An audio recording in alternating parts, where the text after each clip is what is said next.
والدین کی نافرمانی۔ اسلام میں ماں باپ کا بہت بلند مقام ہے۔ انہیں ڈانٹنے، جھڑکنے بلکہ اف بھی کہنے سے منع کیا گیا ہے۔ اولاد پر والدین کے بے پناہ احسانات ہیں۔ مادر رحم سے لے کر وفات تک شفقت مادری اور نصرت پدری ملتی ہے۔ ان کے احسانات کی کوئی گنتی و شمار نہیں ہے، نہ ہی کوئی ان کا بدلہ چکا سکتا ہے۔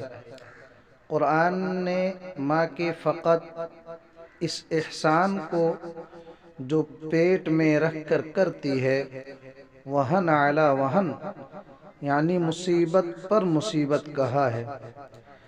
فرمان الہی دیکھیں، وَوَصَّيْنَا الْإِنسَانَ بِوَالِدَيْهِ حَمَلَتْهُ أُمُّهُ وَهْنًا عَلَى وَهْنٍ وَفِصَالُهُ فِي عَامَيْنِ أَنِ اشْكُرْ لِي وَلِوَالِدَيْكَ إِلَيَّ الْمَصِيرُ۔ ترجمہ: ہم نے انسان کو اس کے ماں باپ کے متعلق نصیحت کی۔ اس کی ماں نے دکھ پر دکھ اٹھا کر اسے حمل میں رکھا اور اس کی دودھ چھڑائی۔ 2 برس میں ہے کہ تو میری اور اپنے ماں باپ کی شکر گزاری کر۔ تم سب کو میری ہی طرف لوٹ کر آنا ہے۔ اسی لیے اللہ نے والدین کے ساتھ احسان و سلوک کرنے کا حکم دیا، تو یہ اولاد کے لیے فرائض میں شامل ہے۔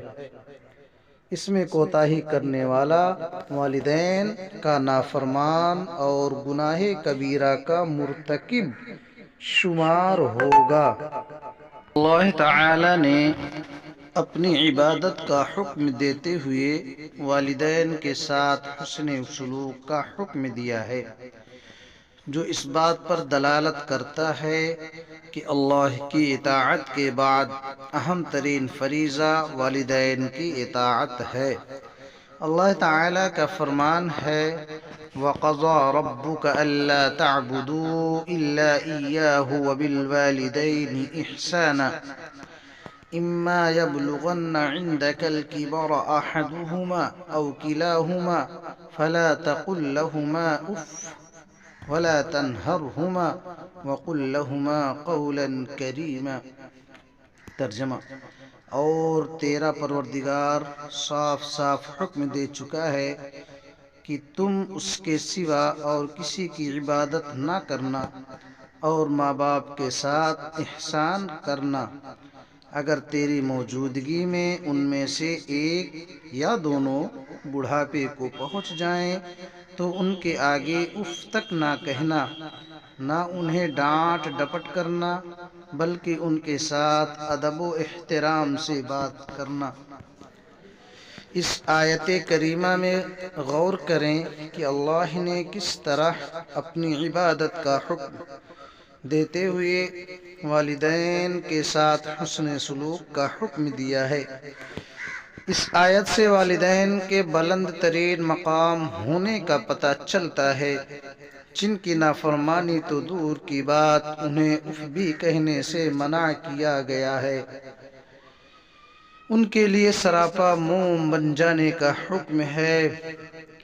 والدین کے بلند مقام و مرتبہ کے سبب ان کی نافرمانی کرنے والوں کو اللہ تعالی نے دنیا میں ہی سزا دینے کا دستور بنا دیا ہے، تاکہ اولاد حقوق والدین کی رعایت کرے اور ان میں حق تلفی یا کوتاہی سے اللہ کی سزا کا خوف کھائے۔